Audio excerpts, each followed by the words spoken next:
Tell me that noise doesn't give you happy, makes you happy, Totally. joyful. It makes you so happy.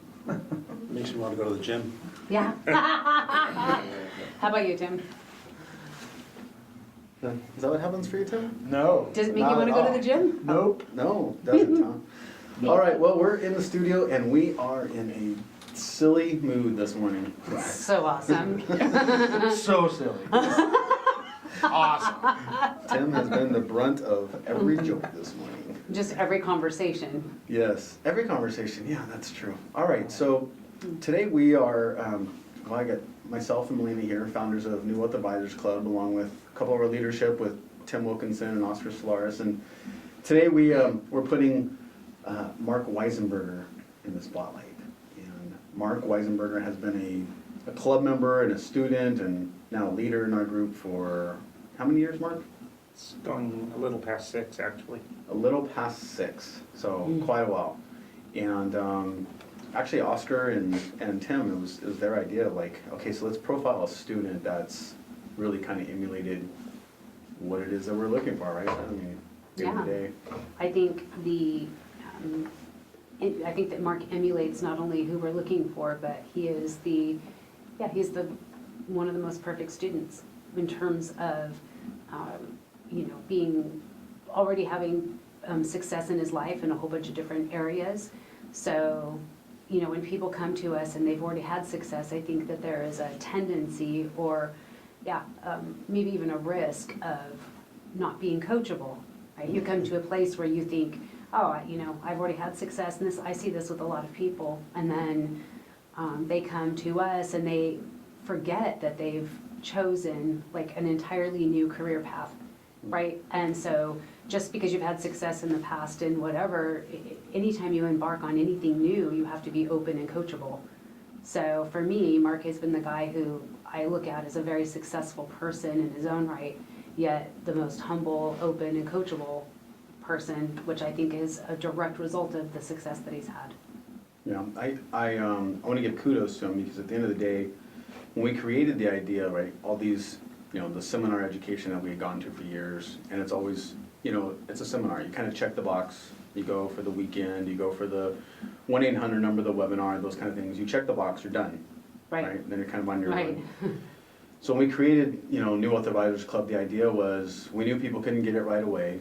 We knew that they were going to need ongoing education. They were going to have to stay plugged in. That it was going to be a mindset change that had to take place over time.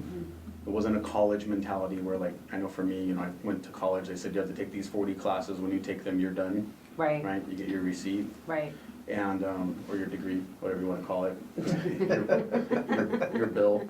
Yeah. And so this is very different. And so when we created this, it was the idea was, okay, so if we could create a program where people could plug into people that are actually doing real estate, and then on an ongoing basis see results of that same education being applied, and then it changes over time because as the market changes, it constantly changes, and then we could write every week that we have classes or training, we could write it to whatever it is that we're doing that week. And Marc was one of the first students, I think, back in the day who really took that to heart and saw the opportunity because, I remember looking around and just first meeting Marc, and it's like, hey, Marc's here again. And wait, Marc's here again. Right. Wait, the doors haven't opened and Marc's outside again. And, you were driving from, where were you living at the time, Marc? I lived above Long Beach at that time in Downey. Above Long Beach and Downey. So how long would it take you to get to the club on average? If there's no traffic, like an hour and 10 minutes. If there's traffic, about 3 hours. That 91, right? We love it. Oh my gosh. But okay, but no matter what, you were there. I never saw you late. I never saw you with the excuse of, oh, well, there was traffic, so I showed up late. So maybe you can share with us, like, what was the mindset that you came? Because you're not a spring chicken, right? No. You're retired by force, as you said. Yes. So, what was that mindset that when you came looking for real estate, and like maybe you could kind of help us understand that, maybe give some people that are out there that maybe, whether they're contemplating doing what it is you're doing. Maybe they're already a club member and they're up and down and their own businesses, and maybe there's a nugget that you could leave them with as to, you know, what you feel like they really need in order to have the mind shift that you've had. Sure. Well, first of all, I'll answer the first thought you said about my always being there on time. I think that your word is all you have. To me, it doesn't matter what you say on contracts.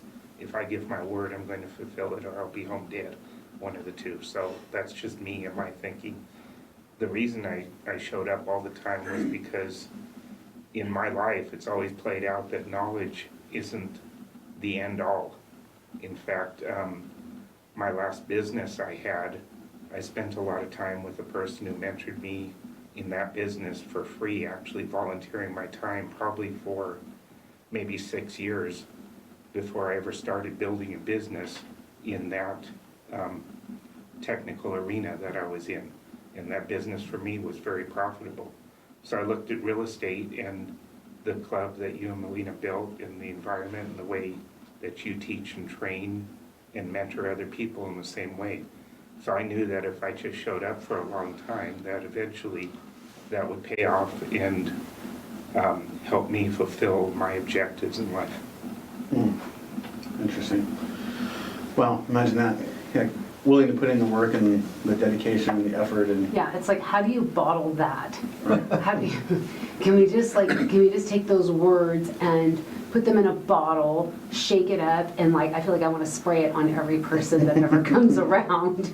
How do you, you know, get them there? Is it, because what you're saying is just 100% the truth. I know it's the truth, and I know, and you know, you just likened it to a completely different type of business, right?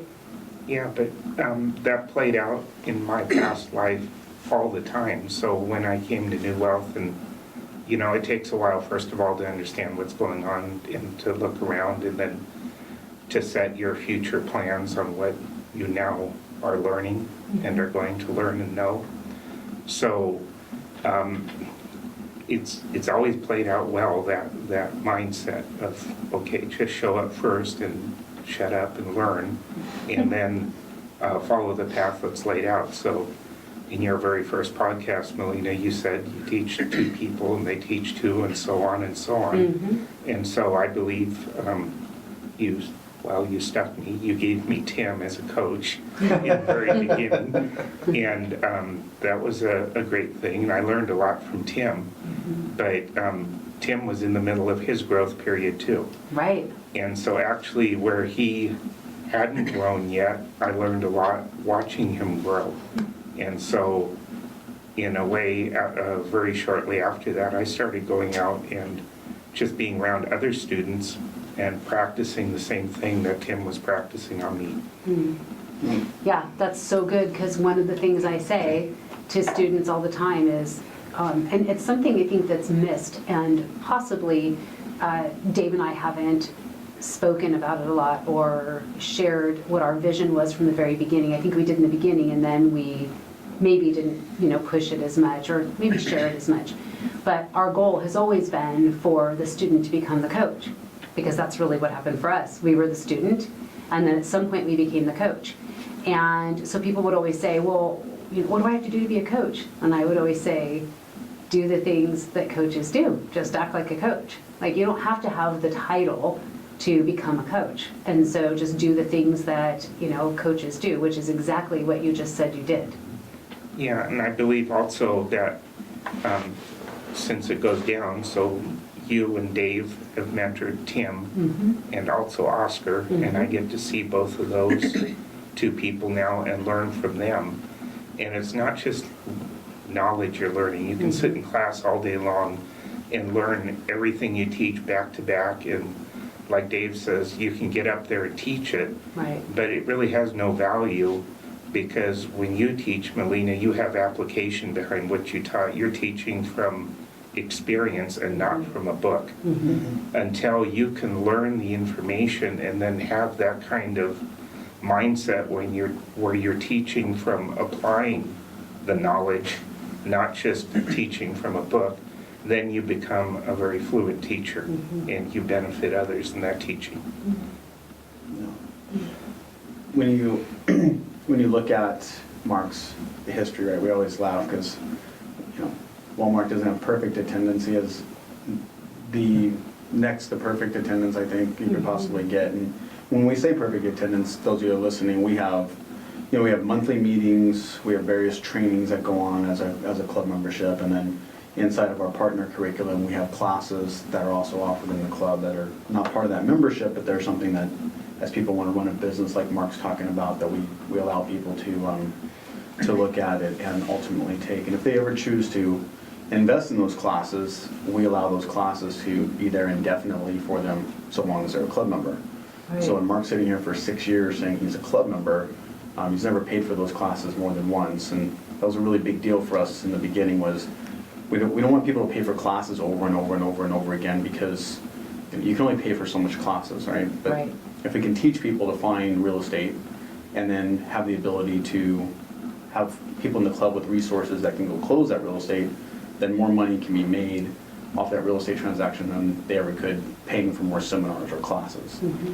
And Marc is one of the few people that took that to heart. I mean, he stayed a club member the whole way through, and on top of it, he's looked at the schedule, because we produce a schedule at least a quarter in advance, and he's always in class. Yep. Like, he's always Absolutely. there. It's like, there's never, you know, I hear so many excuses from so many people, like, well, I went to that class last month, and, you know, this month I got an invite to a baseball game, and so I decided to go to that, and I'm like, well, is that baseball team paying you? You know, like, if it's going to be a priority to run a business, that really needs to be the mindset that's going to be in that business. And even if, let's say, because I know Marc, there's a couple of times, I think if, you know, you stopped teaching, honey, and said, I need a break, I think I could throw Marc up on the stage and he could teach your sections. I agree. I think he could click through your slides and deliver the information, because he's agree. been there so much, right? But he doesn't say that. Mm-mm. He shows up and he looks to learn, he looks to connect with other students, he looks to connect with new students, he looks to be able to be a coach to those students. He's now got, you know, Tim and Oscar, and the three of them have, you know, their own conglomerate going inside their real estate business. It's a monopoly. I mean, yeah. And so all of those things that we can't articulate Yeah. that take place, Right. those variables, those intangibles that people think somehow, I'm just going to come to class. If I just come to class, I check the box, and I got my, you know, I got my materials and my binder and my PowerPoints, and I'm good to go. And instead, that Yeah. goes home, goes on the shelf, Yep. and then Might as well shrink wrap it. yeah, and I'll come back to class when it's convenient for me, Exactly. right? Are the days like when you woke up, Marc, you didn't feel good, and you're like, I don't want to go to class today? I have actually been in class with 2 kidney infections, and I think Kathy the other day heard me shout in the bathroom. It was the first time I ever passed a kidney stone. That was a first at Newell, so I'll go when I'm sick, so Yeah. as long as I don't infect anybody. Wow, you passed a kidney stone at the office? Yeah, I had to Did you have, bottle it at least? no, I had to ask Jeff what happened, because that never happened to me before. It was actually during one of our meetings. I didn't let you guys know. Wow. Wow. Dude, you're a stud. Right. You are a stud. And Did you know that, and- Oscar? Hey, Tim. No clue. Yeah. Tim, and you can't make it to the gym. Yeah. Wow. Jab, jab. What the heck, man? Nice. Nice. This guy's It passing does put kidney. things, yeah, he's it passing does put kidney things in stones. perspective. I haven't seen him at the gym. I just have to say that. Wait, he's busy passing kidney stones during your meeting And attending class. and being in class, and you Wow. can't make it to the gym. Wow. So, touche on that one. Yeah. So, you know, it's interesting that, you know, I mean, I know, well, a couple things I was gonna say about Marc for me is that, you know, he's become, like, you've become a safe place for me in the room, right? Like, I always look to you. Sometimes, you know, you're right, the way I teach is very fluid. So it's not like I sit back and prepare for, you know, I don't review my slides, disclaimer. And sometimes I'm like, what's the next slide? I don't know. But I teach from such a perspective of fluidity because I teach from experience. It's very practical, right? Right. And so oftentimes I will forget, like, you know, detailed numbers. I don't know. Like, what code section was that? Or, you know, like very, you know, and so I'll look to Marc oftentimes, like, is that right? Did I say that right? And that's something that is, there's not nobody else that I feel like, I mean, aside from like Oscar and Tim, that, you know, I could look to for confirmation or for, you know, Right. yeah, validation of where I am. I don't think you can learn in class everything you need to know to run your business. I view as like when you teach and others teach that, okay, that gives me a launching board to go out and learn that subject. Because Yeah. there's no way that you can in a couple hours, even as well as you teach, and Dave also as well as he teaches, you can't learn those things, even if you go back to class and repeat it over and over. But then you have to take that knowledge, if this is your business and this is what you're going to do, and go learn that subject so that you know it now well in your mind. So I never view it as, Dave can probably tell because both of you, we do all kinds of questionnaires and things at the end of class. When I mentored with Dave, my notes suck, and when I have to write stuff down, it just doesn't come to mind because I don't learn that way. Right. But if you ask me, hey, how did that go? I can give you a great summation. You put a piece of paper and a pencil in front of me. I never did well on tests. But the way I learn, the way I believe I learn, is by repeating it and then going and finding the points myself and looking them up so it makes sense in my head. Yes. Put the two together. Yeah. Yes. And so at some point, Tim and Oscar, you guys, you know, I think we've done a podcast about your you know, partnership, your relationship, and how it's formed over the years. You know, and at some point you guys decided to invite Marc in to your monopoly. You want to share a little bit about that? Like, what was your thought process and how that happened? Absolutely. So, you know, first, though, I was just reading a book. It's titled The Art of War for Executives. So it's taking the art of war principles and putting them into business. And what stood out in what Marc was saying is the strategic principles, which are commit, observe, and prepare. Right? And I was like, Check, check, check. oh, Yeah. there he Yeah, is. absolutely. That's really everything that he said is he's committed. He's very observant on what goes on and what takes place and how people conduct themselves, what they do, what they say, all that. And in that process, he's preparing himself to be able to move on to that next step. Same thing he said, right, of being able to work with other people and having those conversations and developing them. So it's clear for me now, based on that, on what stood out about him and why it was important for us to bring him into the group and have him be a part of it because of the skill sets that he brings to the table. Right? Because he's a super intelligent guy, a ton of experience from air conditioning controls to pools to structural things, right, and properties. I mean, he's worked with you on one or two opportunities as well, right, Dave? So all of that, it's like, that's a no-brainer for us to bring him into the group and work together. No, it's great. But for me, first of all, everything that Oscar just said, but I've had the pleasure of working with Marc since he got plugged into the club, right? I mean, he said that he was stuck with me as his coach, which I thought was really cool. I remember we went out door knocking over by his house in Downey, and then we went door knocking together up in the high desert.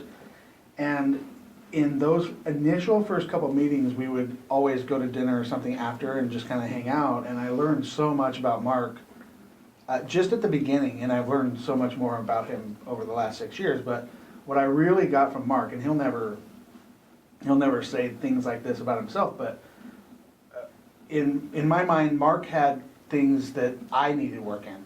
As his coach, I was like, man, this guy, he's older than me, he's got way more life experience than me, he's built and intentionally closed multiple businesses, $1 million businesses.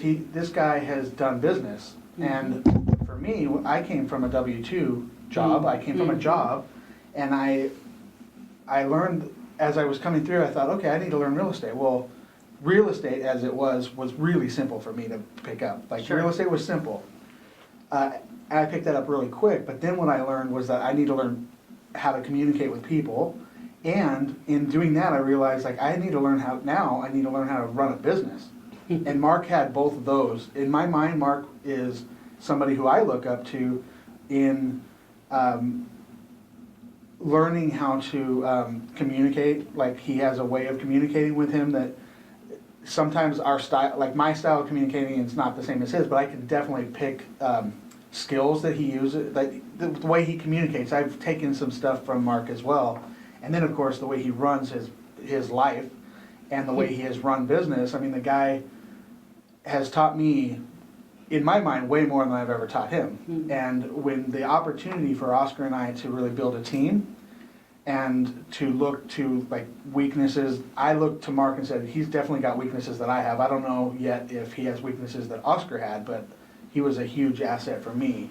And that's the reason why I put him on. You mean you said he has weaknesses, you mean he has strengths? He has strengths where I Where have you're weaknesses. weak. Yeah, that's right. Yeah. He has Yeah. strengths where I'm weak for sure. Right.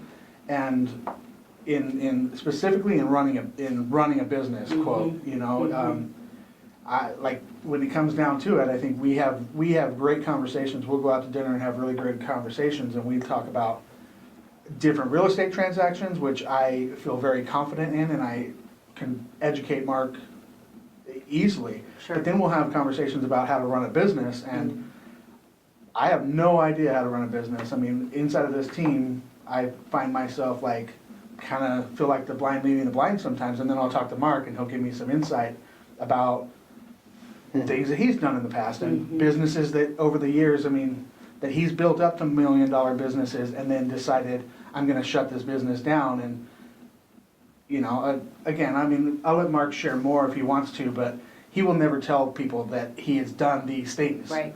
Because he is that humble, and it's crazy for me to see somebody who's done the things that he does to actually look to me for guidance. Like, it's a different kind of person that can do all the things that he just said he does, which is sit here for 6 years and just observe Yep. and then build a business from Yep. there.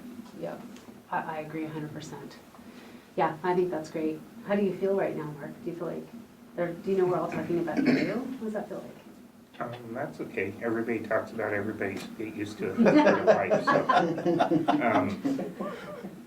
Tim and I are different ways, but it was really purposeful. I found out early on that if I put a steak and a beer in front of Tim, that I could learn a lot from him. So that's kind of been our relationship, beer, steak, and I learn. But I think if you want to learn, you have to be able to give somebody leadership. I don't think leadership is ever taken, it's given. To a certain extent, I am having trouble for the last year at our new business because all the businesses or all the things in my life that have been profitable for me, I had the last say. Whether, even if it was a 50% partnership, there is no such thing. One person always becomes dominant. That's One right. person will always have the say. And so my challenge is to sit back. I can get Tim to open up with beer and meat. Oscar is dark to me. I'm still learning how to dig inside Oscar's brain and pull out what I need to know. But in time, you learn everything. So. Did you know that, Oscar? That I'm dark? I mean, had a hint. aside from your skin Kind color. of had a hint. No, I didn't, but I appreciate the fact that he's willing to say that and share it, because obviously it's something that we need to, or I need to work on, or whatever that looks like. The thing that stood out, though, is he does have this innate ability, though he says, what I heard you say was that there's less input or value in your input right now, or you feel that way. And for me, he has this innate ability to ask questions in a way that allows you to process and arrive to where his mind is or his thought process is, without him ever being forceful and saying, I think you need to do this, Yes. right? Which, for me, that's like leadership 101, 100%. right? Right. It's not the stern leader that gets the things going, right? No, It's that's the not one right. that people buy into, that people, Right. it's like you guys, right? People buy into who you are, and they're gonna follow, and they're gonna do what you ask them to do. He's the same way. And I think that's where the balance for us exists, is the ability to, like him, I like to observe, right? And I watch what's going on, and I learn from it, and then I become prepared through that process. So I'm watching you while you're watching me. It's like a chess game. Just I'm watching both of you. I'm watching That's all of you. Like they play chess a lot. No, they play chess a lot. I Yeah. don't play chess. Yeah. We do. But so, yeah, no, I definitely appreciate you saying that out loud, because, you know, Well, let me clarify for you. I'm just gonna say what Mark probably didn't want to say, which is this, is that Oscar is really guarded. We'll just throw that out there. It's hard to have Oscar to get him to open up, Uh-huh. to be able to see what led him to that conclusion, is what I meant to say. Yeah. So, and it's true, in chess or in any part of life, you're never playing, or, for instance, in real estate, is what I'm trying to say, it's never about the piece of property, it's about the people on the other side. In any contract, in any conversation, in chess, you're not playing a game, you're paying a person on the other That's right. side. Absolutely. So it's really knowing a person, and early on, I don't know if you ever heard my questions early on, I heard Dave say, do exactly what Oscar is saying I do, and I don't think I do it that well. But Dave can really ask questions and lead, help a person discover what is on their mind without ever putting any pressure on them. And I think that's something to emulate, and that's very hard to ever be able to develop that skill in life. And for me, Dave is like, I look to him all the time and try to listen to your conversations, Dave, to try to emulate that, because that's an art. I think that's a key in life, if you can master that.